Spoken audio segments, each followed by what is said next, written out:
ভাই রে, মানে জামাত ইসলামের যে মিষ্টি কথা বা আমরা এতদিন যা শুনতাম, আজকে জামাত ইসলাম থেকে যে রিয়েকশন আসছে এনসিপির জন্য, বোঝা উচিত যে কথা কোন লেভেলে যাইতে পারে।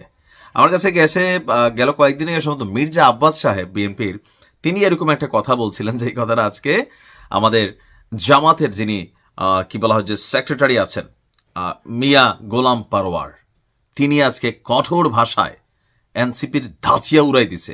বাট আমি একটা জিনিস বুঝতে পারতেছি না, আজকে একটু আগে সামান্তা শারমিন তিনি বলছিলেন জামাত এবং আওয়ামী লীগ মুদ্রার এই পিঠ ওই পিঠ, বিএনপিকে আবার তারা সাইড করছে। মানে এখন কি বিষয়টা এরকম যে বিএনপির দিকে ঘেঁষতেছে, এই জন্য জামাতকে এনসিপি একের পর এক বাস দিচ্ছে।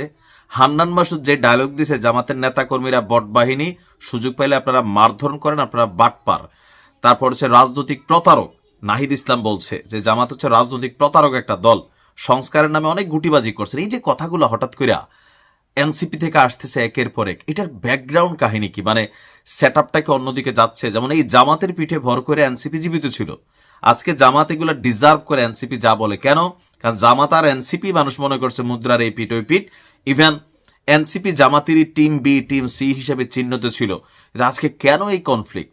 তো এই কনফ্লিক্ট এনসিপি যেই ভাষায় আক্রমণ করে, জামাত তো আর ওই ভাষায় পারে না, তবে সিস্টেমিকলি এনসিপির ধাঁচি উড়াই দিচ্ছে। মিয়া গোলাম পারওয়ার তিনি বলছেন যে জামাতে ইসলামের সাথে পাল্লা দিতে হলে তোমাদের আরো বহুদূর যেতে হবে। এটাই তো সত্যি।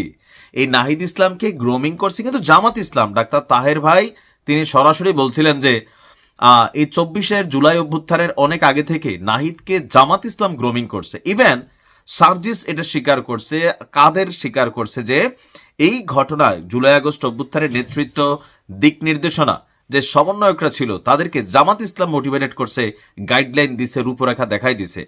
তো জামাত সম্পর্কে এনসিপি যেমন ভালো জানে, আবার এনসিপি সম্পর্কেও জামাত ভালো জানে যাদের তলা কতটুকু আছে। সেই কারণে আজকে মিয়া গোলাম পারওয়ার বলছে জামাতের সাথে পাল্লা দিতে গেলে তোমাদের আরো বহুদূর যেতে হবে। তোমরা নতুন ছাত্রদের দল, তার মানে এনসিপিকেই তিনি নাম না নিলে আমরা বুঝা নিছি, জন্ম নিয়েই বাপের সঙ্গে পাল্লা দিও না। তার মানে এনসিপির বাপ হইল জামাত, আর আব্বার সাথে ছেলে হইয়া যেন পাল্লা না দে, তিনি বলছেন। তারপর তিনি বলছেন ঐকমত্য কমিশনে লিখিতভাবে জামায়াতি পূর্ণাঙ্গ রিপোর্ট দিয়েছে, অথচ নতুন গঠিত ছাত্রদের একটি দলের নেতা দুঃখজনক স্টেটাস দিয়ে এই সমালোচনা করেছেন। কেউ তাদের নাম নেয় না, চাইছে জামায়াত যেন সমালোচনা করে। 24 আন্দোলনে তারা অনেক ভূমিকা রেখেছে। এখন কেউ কেউ বলছেন জুলাই সনদ থেকে জামাত এবং এনসিপির দূরত্ব হয়েছে কেন?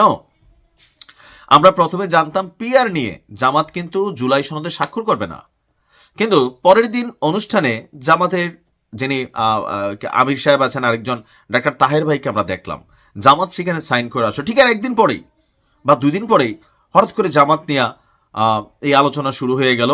কেউ কেউ বলছেন যে জামাত এনসিপিকে বলছিল আমরাও সাইন দিব না, তোমরাও দিও না। কিন্তু যেহেতু জামাত গিয়ে সাইন দিয়ে চলে আসছে, সুতরাং জুলাই সনদের ভ্যালুটা তৈরি হয়ে গেছে।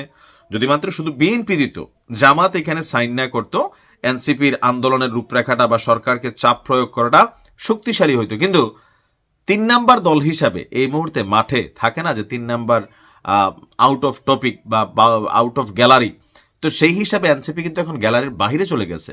ইভেন এনসিপি সাইন করলো না কি করলো না, এতে জুলাই সন্ধ্যের কিচ্ছু যায় আসে না। এটা কিন্তু অনেকে জানেন না। এটার আইনি যেটা কাঠামো ভিত্তি সেটা হয়ে যাবে। আবার সবকিছু মিলায়া এখন এনসিপি বাটে পড়ে গেল যে জামাতও তো তাদেরকে মানে একটা ট্র্যাপে ফেলায়, সেটা হয়তো অনেকে মনে করছেন। এখন ভিতরের খবর তো তারা ভালো জানেন, কিন্তু সার্বিক পরিস্থিতিতে আজকে সারাদিন জামাতের 14 গোষ্ঠী উদ্ধার করে যেভাবে বট বাহিনী টট বাহিনী এরা হামলা চালায়, মুদ্রার এই পিঠ ওই পিঠ, এখন জামাতের নেতাকর্মীরা এমন গালি এনসিপিরে দিচ্ছে যে পুরা বেহেস্তের টিকেটের মধ্যে জাহান্নামের টিকেট ধরাই দিবে। অপরদিকে এনসিপিও জামাতকে নিয়ে প্রতিদিন যা বলতেছে, আওয়ামী লীগও তা বলে নাই। এখন যে ভাষা শুরু হয়েছে, আসলে ফ্যাক্টটা কোথায়? তবে জামাতের সাথে পাঙ্গা নিয়া এনসিপি আসলে টিকতে পারবে না। এটা কেন বললাম? এটা সময় হলে বুঝবেন। কারণ এনসিপির মূল ব্যাকআপটা পলিটিক্যাল বা পার্টি হিসাবে এটা জামাতের ছিল।